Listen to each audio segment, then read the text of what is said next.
Hello learners, and welcome to today's lesson of proportionality and similarity. Let's get to our topic. So we know that when it comes to this part of the Euclidean geometry, we will be focusing on proportionality and similarity. So by the end of the lesson, we will address proportional triangles and similar triangles. So we know that when we are working with proportionality and similarity, you need to know what it means so that you can better apply those theorems.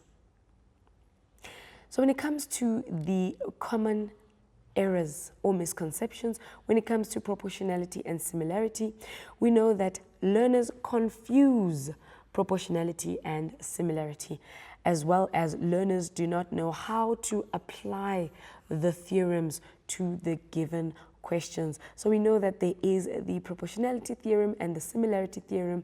It's very difficult for us to actually apply them to a given question. Let's not forget the skills that we need to make sure that we have during exams, and this is not only with proportionality and similarity, but with other topics as well. So what should you know or be able to do from the lower grades? Well, from grade 10 and 11, you should be able to prove two triangles to be similar or congruent, and also know the properties of two parallel lines. So that's what you should know from grade 10 and 11. So what about what you should know from grade 12? Well, you should know that if a line is drawn parallel to one side of a triangle, it divides the other two sides in the same proportion. Of course, we know it as the proportionality theorem. And if two triangles are equiangular, then the corresponding sides are in proportion, and therefore the triangles are similar. And that, of course, is the similarity theorem. And that's what you should know from grade 12. Let's quickly go to an ad break, and then we'll see you just now.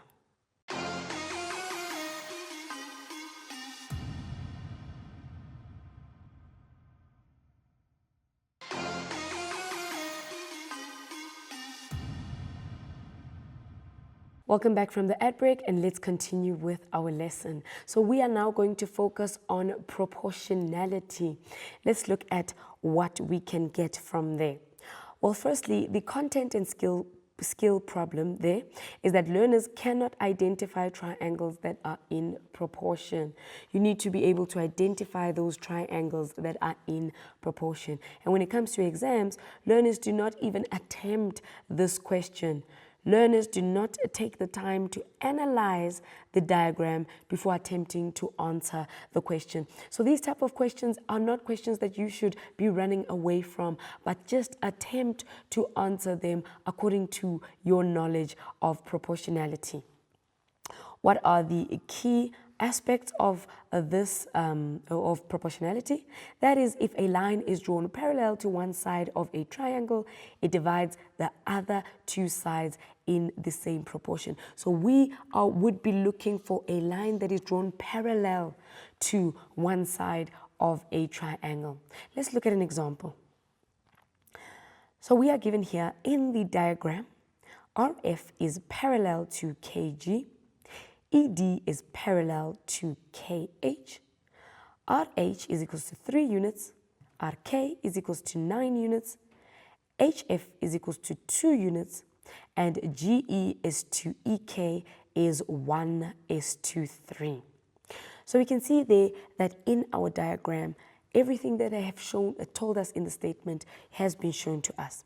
But now, how many triangles can we use to use the proportionality theorem? Remember, we are looking for a line that is parallel to one side of a triangle. And we can see that RF is definitely parallel to one side of a triangle, which is KG, which means that these two sides are in the same proportion. They are divided in the same proportion. But is that the only line that we can focus on? No.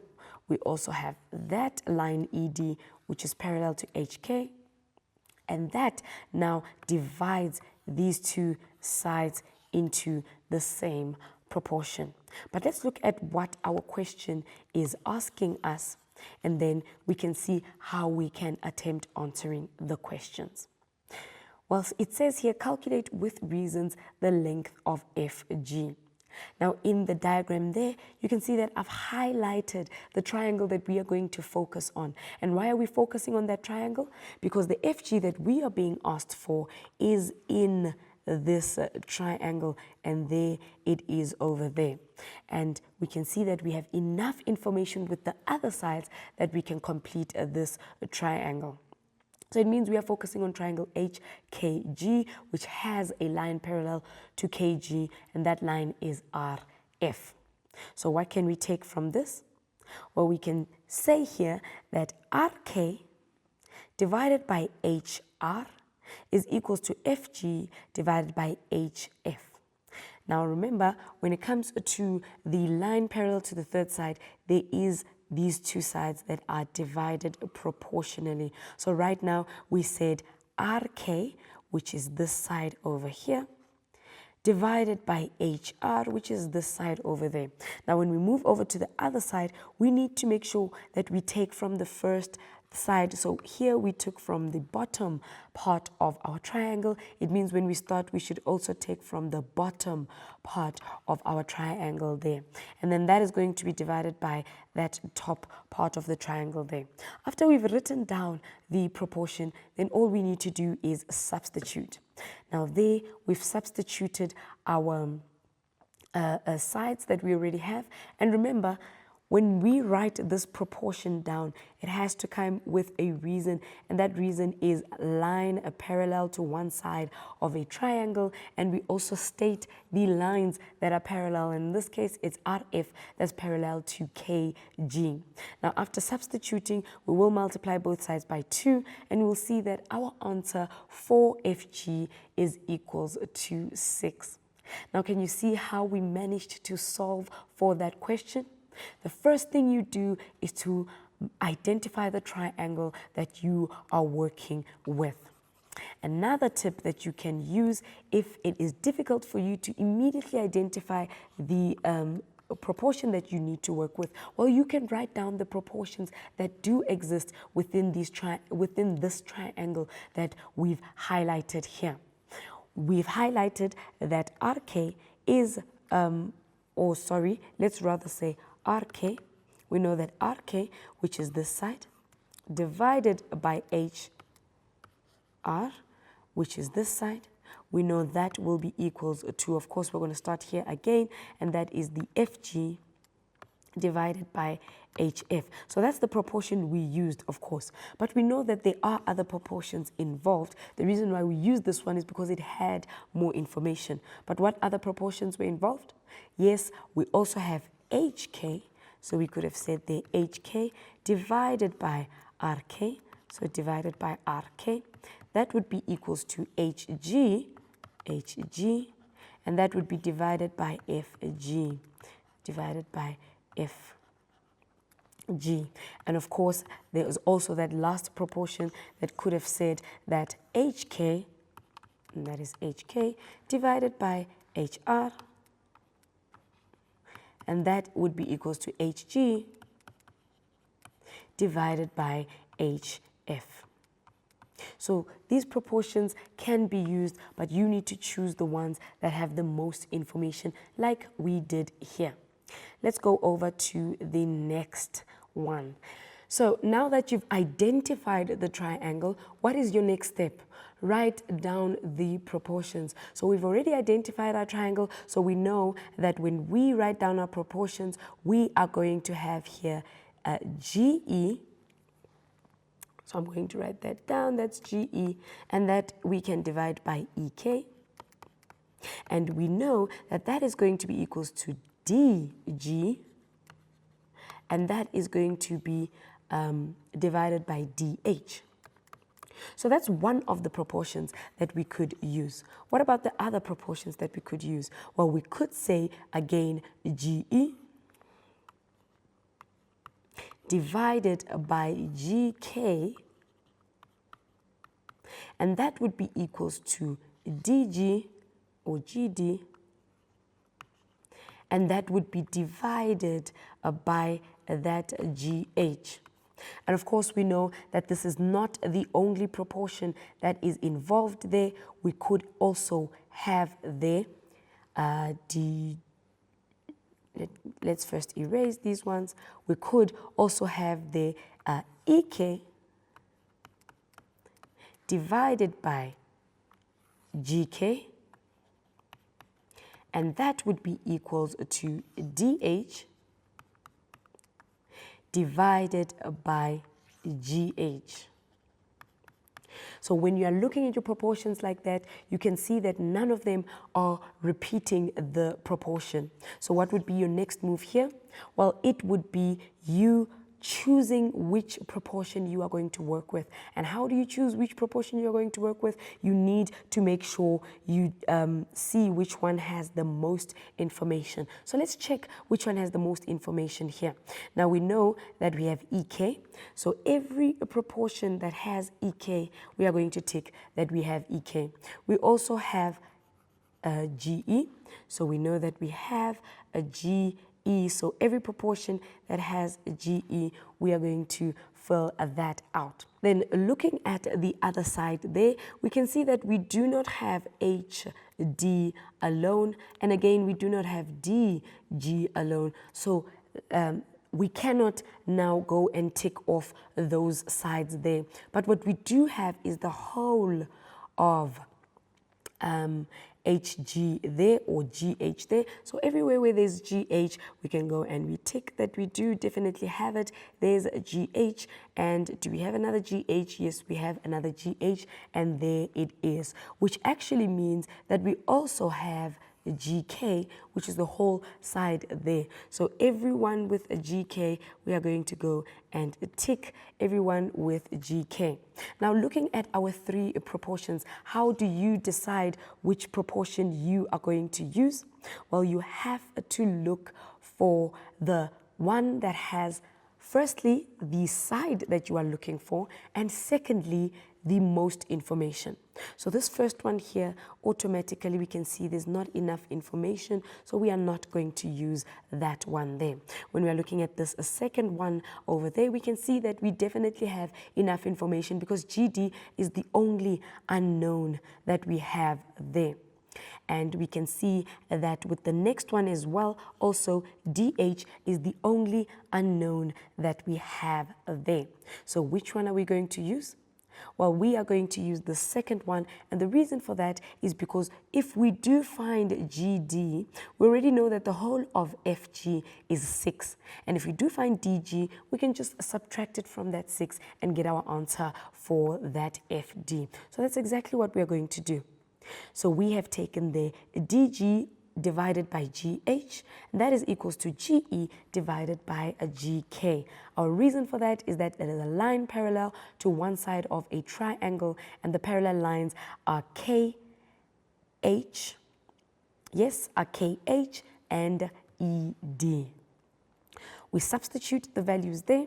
We multiply both sides by 8, and the value for our DG is equals to 2.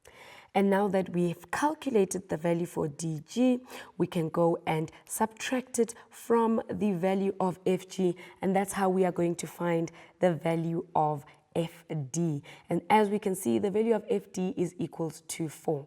So you can see when it comes to these proportionality questions, there's no need to panic, there's no need to skip the questions, but what we can do is to just find a triangle that has a line parallel to one side of that triangle. Then next you are going to write down the proportions, then you are going to choose which proportion to work with based on the information that was given to us. And that's all you need to do with these proportionality questions. Let's quickly go to an ad break, and then we'll see you just now.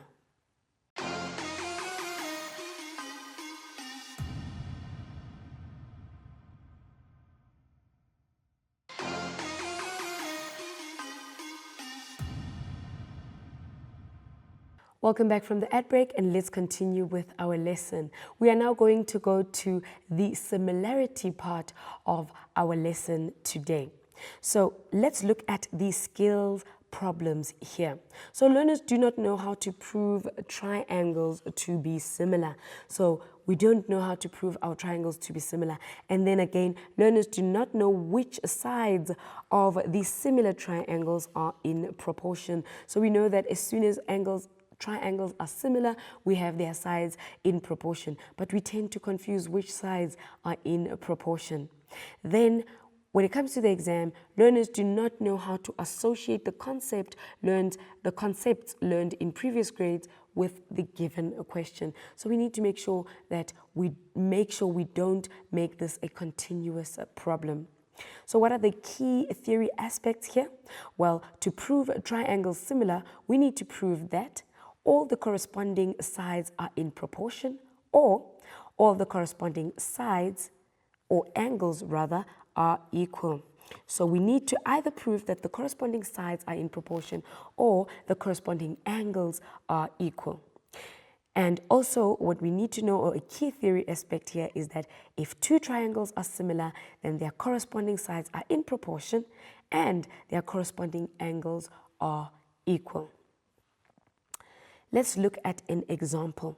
So here we are given diameter AME of the circle with center M, and it bisects FAB, or F angle AB.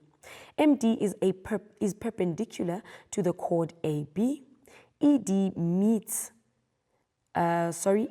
produced meets the circle at C, and CB is joined. So we can see that according to the statement, everything has been given to us here, but we need to also keep in mind this is still Euclidean geometry, so those theorems that we learned about will still apply in these cases as well.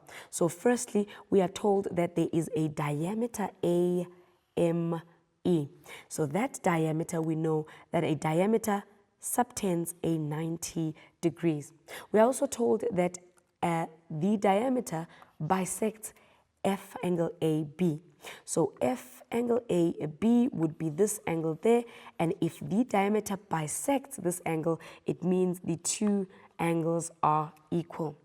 We are also told that there is a line that is perpendicular to a chord, and if that line comes from the center, then we know that there is a theorem that applies to that as well. And as we can see, the line that they're talking about does come from the center. It is perpendicular to the chord, which then means that it bisects that chord as well.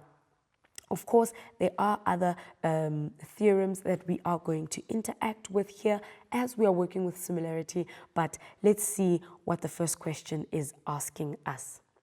So the first question there says, prove that a triangle AEF is similar to triangle AMD. Now remember, when we are trying to prove triangles to be similar, we either need to prove that all the corresponding angles are equal, or we need to prove that the corresponding sides are in proportion.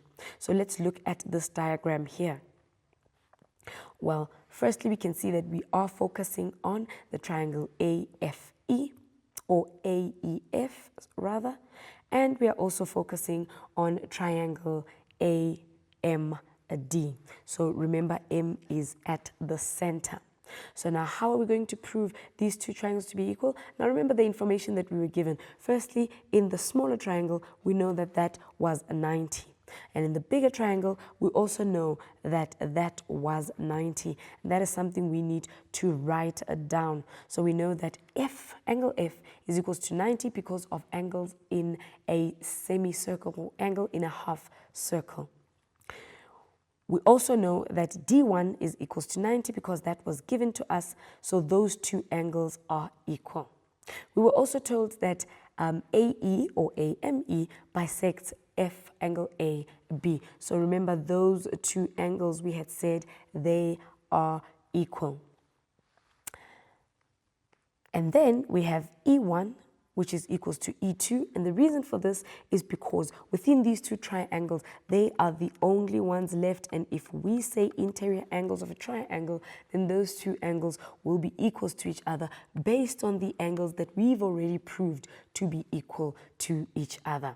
Now, do you know what this means? This means that yes, triangle AEF is similar to triangle AMD, and this is because of the three angles that we have just proved to be equal to each other. And now that we've proved that these two triangles are similar, you must know that it opens up another part of our similarity theorem here. But let's see how we can use that. So the question there says, find the numerical value of AF divided by AD. Now, when we look at AF, we see AF and there it is. It's one side of the triangle that we just proved to be similar to another triangle. And then again, looking at AD, we see that AD is also part of one of the triangles that we just proved to be similar. Now, looking at the triangles that we just proved to be similar, we should know that as soon as we prove the triangles to be similar, the corresponding sides are also in proportion. So when we look at side DM, it was in proportion, or it was corresponding rather, with FE. And lastly, we can see there that AM, so AM was corresponding with the whole of AE there. So we are going to see how this is going to help us in finding the numerical value of AF divided by AD. Well, firstly, we know that AM is equals to ME. So we definitely know that AM is equals to ME. And how do we know that? Because these are radii of this circle. Now we also know that from those similar triangles that AE divided by AM, remember those two sides are in proportion. Those two sides are corresponding, which means that we can now write down the proportion AE divided by AM, and that will be equals to AF divided by AD. So this is basically how it would work. When we are looking at the larger triangle, which is AFE, that triangle is a right angled triangle, and we just proved it to be similar to a smaller triangle, which was AD and M. So looking at these two triangles, we did already prove them to be similar because they had the same angle A, they had the same angle 90, and of course we had that third angle there. Now, as soon as you prove two triangles to be similar, that means their sides are in proportion. That's why we can say that AE, and you look at where AE is, we can divide it by AM, you look at where AM is. So because they are similar, the corresponding sides are in proportion. Again, we are going to say AF, so we look at where AF is. We're going to divide it by, yes, AD, and that's where AD is. But remember, the only reason why we can write down this proportion is because the triangles are similar. Then now when we go and substitute values there, we just said there that AM is equals to ME. That actually means that AE is twice of ME. So in the place of AE, we are just going to put in 2 there because it is twice of AE.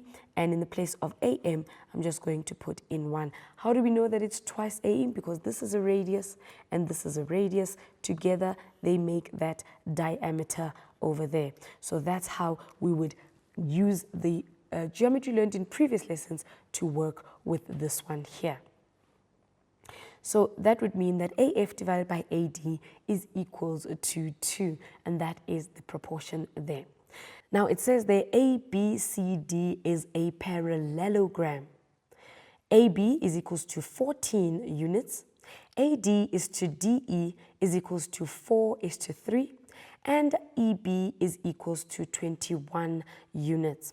Now, looking at the diagram, we're going to start by analyzing it, and not just analyzing it, but filling out the information that was given to us. So we are told that AB is equals to 14 units, and there it is. Make sure you write it into your diagram. Then we are also told that AD is to DE, that is a ratio, that is 4:3.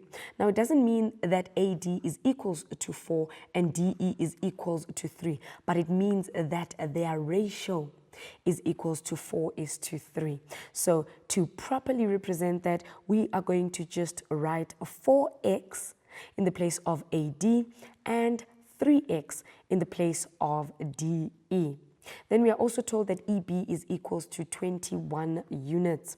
So there we go. We know that EB is equals to 21 units. Now that we've written down the information into our diagram, we can use now, we can go and answer those questions. So let's go and answer those questions quickly. Well, the first question there says, calculate with reasons the length of FB. Now, looking at where FB is, it is part of our EB, and we know that we have the length for EB. But do you remember what we said about solving questions in proportionality? Start by identifying the triangle that you're going to work with. You need to make sure that the triangle has a line parallel to one of the sides of the triangle. After you've identified the triangle, then you're going to write down those proportions. So let's start by identifying the triangle that we are going to work with here. So the triangle that we are going to work with here is going to be EAB. Now, the reason why we are working with this triangle is because, one, it has a parallel line in it, so we can see that DF is parallel to AB. And two, the length that we are being asked for is within that triangle, so we can definitely find the value of that triangle. So let's start with our proportions. And remember, you need to make sure you choose the correct proportion. You can start by writing them all out and then choosing the correct one. So if we write them all out, we've got here EF, EF divided by EB, and that is equals to ED divided by EA. We can also use EF divided by FB, and that would be equals to ED divided by DA. And of course, lastly, we can also use FB divided by EB, and that would be equals to DA divided by EA. Right? So that is what we would have in that case. And then how do we choose whether which one we are going to use? Well, we're going to check what we are given here. So we do have ED. So every ratio or every proportion that has ED, we can go and tick that off. We do have DA. So every proportion that has DA, we can go and tick that off. We also have the whole side of EA. So we can also use that as well. Every one that has EA, we can use that. On the other side, we do not have the individual sides that have been divided there, but we do have the whole of EB. So we can go and tick that EB there. And if we look which proportion we are going to choose, we're going to choose the one with the most information, but also the one that's going to allow us to find that missing side. And can you see which one we're going to use? Of course, we are going to use this last one there, and that is FB divided by EB, and that is equals to DA divided by EA. Remember, you need to write a reason, so your reason is going to be line parallel to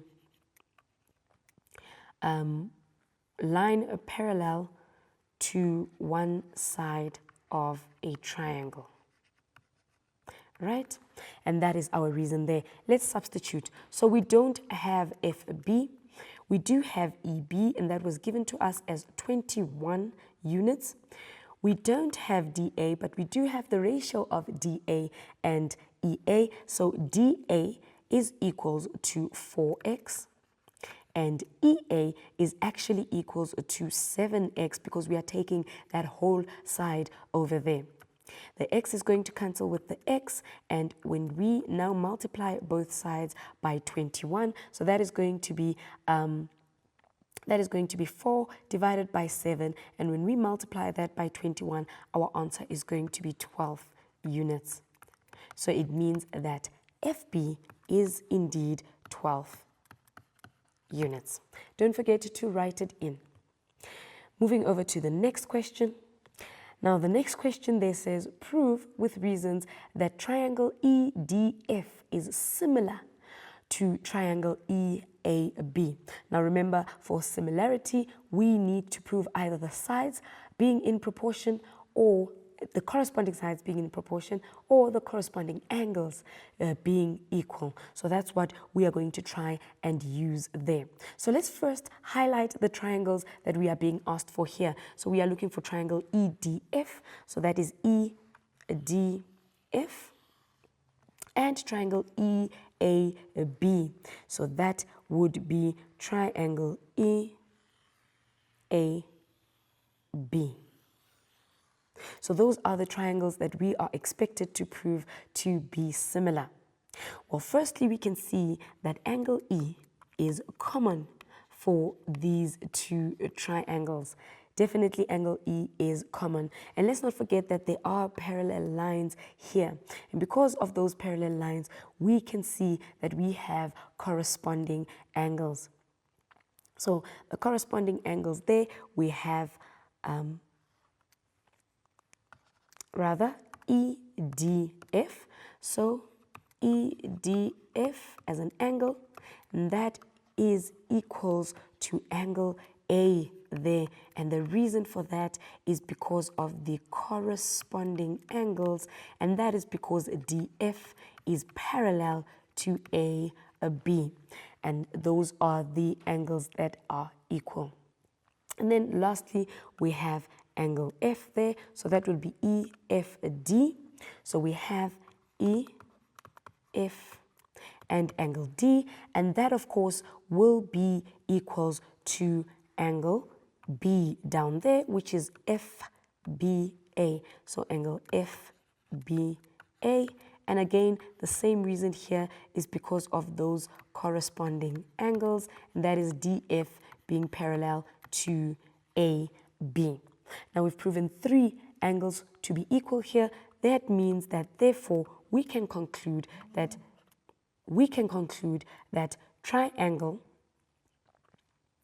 EDF is similar to triangle EAB. And our reason for that is because we proved that the 3 corresponding angles are equal. Let's quickly go to an ad break, and then we'll see you just now.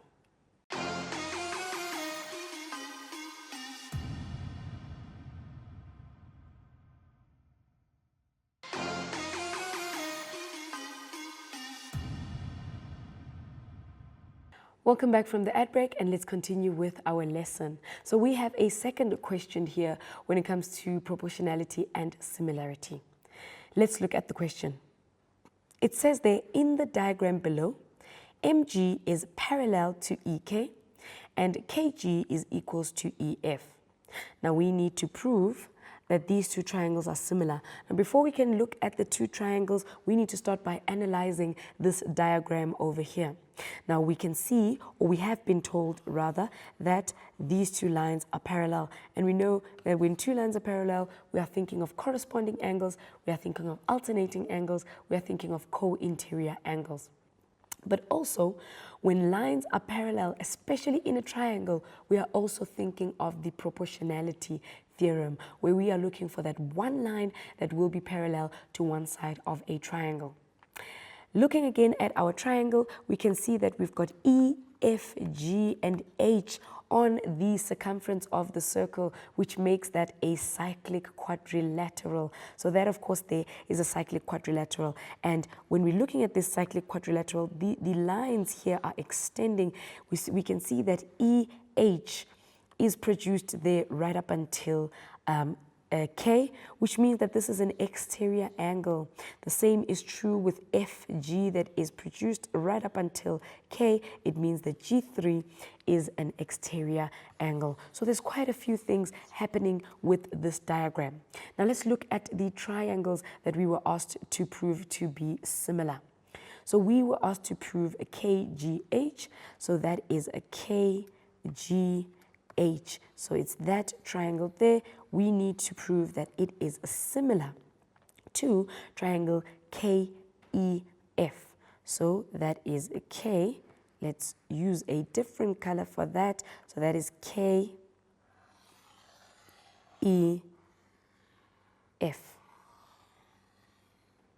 So those are the two triangles that we need to prove to be similar. So let's look at what we can find there. Well, firstly, we can see that K is a common. So the angle K or angle K is common. Angle K is found in both these triangles. Now what we also see there is that H2 is an exterior angle, which means that it is equal to the interior opposite angle. So it means that H2 or angle H2 is equals to angle F, and the reason for this is that that is an exterior angle of a cyclic quad. Again, we have G3, which is also equal, or which is also an exterior angle, and it is equals to the interior opposite angle there. So we can see that G3 or angle G3 is equals to angle E. The reason again is the exterior angle of a cyclic quad. Of course, you could have used the interior angles of a triangle to find that third angle over there. Now, because all of these angles have now been proved to be equal, that means we can now conclude that triangle KGH is similar to triangle KEF, and the reason for that is angle, angle, angle. Let's go over to the next question. And now that we've proved these triangles to be similar, do not forget to use that knowledge when you move on to the next question, because you just might need it. Moving over to the next question, it says they prove that EF squared is equals to KE multiplied by GH. So remember that similar triangles means their corresponding sides are in proportion. So that's what it would mean. If they are similar, then their corresponding sides are in proportion. And if we remember, the triangles that we just proved to be similar are KGH, and that we just proved to be similar to triangle KEF.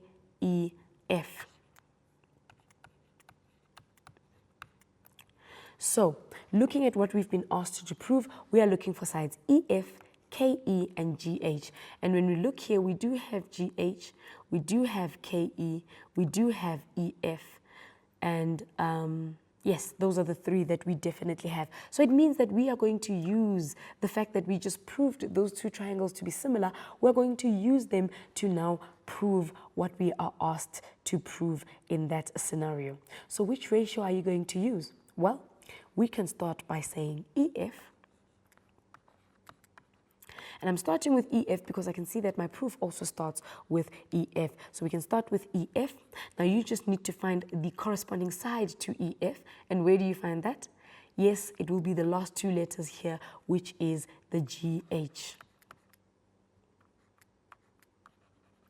And that will be equals to, well, we can take a KE, and we need to take from this triangle first, because with the first proportion, that's where we started. So again, we need to start with this triangle first. So we're going to take KE, and that will be divided by KG. So our reason here will be the similar triangles. Remember to always write a reason when you are writing down. Now we are going to go and multiply both of the sides by the denominators. That is going to give us EF multiplied by KG, and that would be equals to KE multiplied by GH. Now, when we are looking at what we've just written here and we are comparing it to what we've been asked to prove, we can see that the disturbance here is that kg. And we need to find how kg relates to EF, because we can see there that we've got EF squared. That means the EF was multiplied by another EF. And that's what we need to now go and find. So looking at the diagram again, how does a kg, and there is kg, how does it relate to EF? And there is our EF there. Now, when we are looking at it, we know that, or actually when we go back to the statement that we were given, so going back to the original statement that we were given there, we were actually told that kg and EF are equal. So we were told that kg and EF are equal. So it means that we can say, but kg is equals to EF, and that was given to us. Therefore, it means that we've got here EF multiplied by EF, and that is equals to KE multiplied by GH, which would mean that is equals to EF squared is equals to KE multiplied by GH. And that is us being able to prove what we were asked to prove there. Let's look at the next question. Now the next question again asks us to prove, but now we are proving that kg is equal, kg squared is equals to EM multiplied by a KF. So again, we are going to look at our diagram, look at the sides that are being asked from us, and then let's see how we can put that into an equation. So they are talking about kg. So there is kg, and we are talking about EM. So there is EM, and they're also talking about KF. So there is KF, so KF is that whole side there. Now, what relation do you think they have there? Remember when we were talking about those parallel lines, we did also speak about a triangle in proportion, or the proportionality theorem. We can see that there is a line that is parallel to one side of a triangle. Now, what does this mean? It means that both these two sides have been divided in the same proportion. Now, looking at those two sides, also looking at what we have been asked to prove, we can see that when it comes to this side, we are talking about kg and we're talking about the whole of a kf. So we are going to start here by saying that, well, kg divided by kf is equals to, so we can see we started with this side here, which is kg. So it means on this side we're going to start with em, and that would be divided by the whole of kf. So in this case, it would be the whole of ef, right? Then we're going to multiply both sides by the denominators. That is going to give us kg multiplied by ef, and that is going to be equals to em multiplied by kf. And then again, we can see that we are close to getting what we were asked to prove. We can see on the right-hand side, we've got it. But now the only issue we have there is that EF. But again, going back to the information, we were told that EF is equals to kg, which means this is kg multiplied by kg.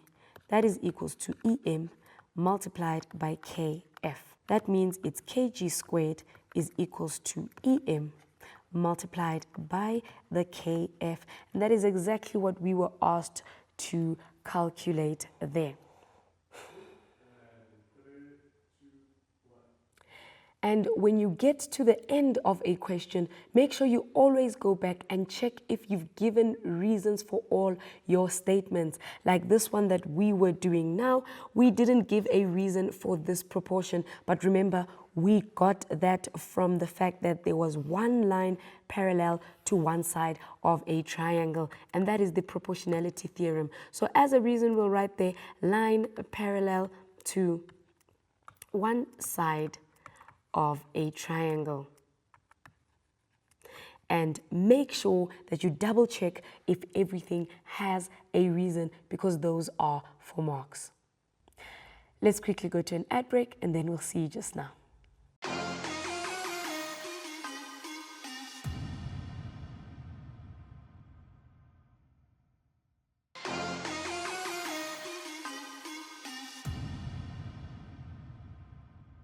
Welcome back from the ad break, and let's continue with our lesson. Let us wrap up this lesson that we've had on proportionality and similarity. Now remember, proportionality and similarity is still within Euclidean geometry, right? So we are now just branching out to proportionality and similarity. But when it comes to those theorems, you will still find them because it is under Euclidean geometry. Now, when it comes to the words or the language that is used, those would be you knowing what proportion means and what similarity means. Of course, that is going to help you when it comes to answering those questions. Now, when it comes to the common skill errors or the misconceptions, the learners confuse proportionality and similarity. Hopefully, this lesson has cleared that up. And the learners also do not know how to apply the theorems to the given question. But of course, we know that we can always fix that by practicing. Now, looking at those skills that are needed during the exam, make sure that you practice more so that you can sharpen those skills. And lastly, the only way to know maths is to do maths. So the more you practice, the better you will become. Here are a few questions that you can go through so that you can sharpen those mathematical skills. But the more you practice, you will be ready for that exam. Thank you for joining us. We hope to see you next time. Goodbye.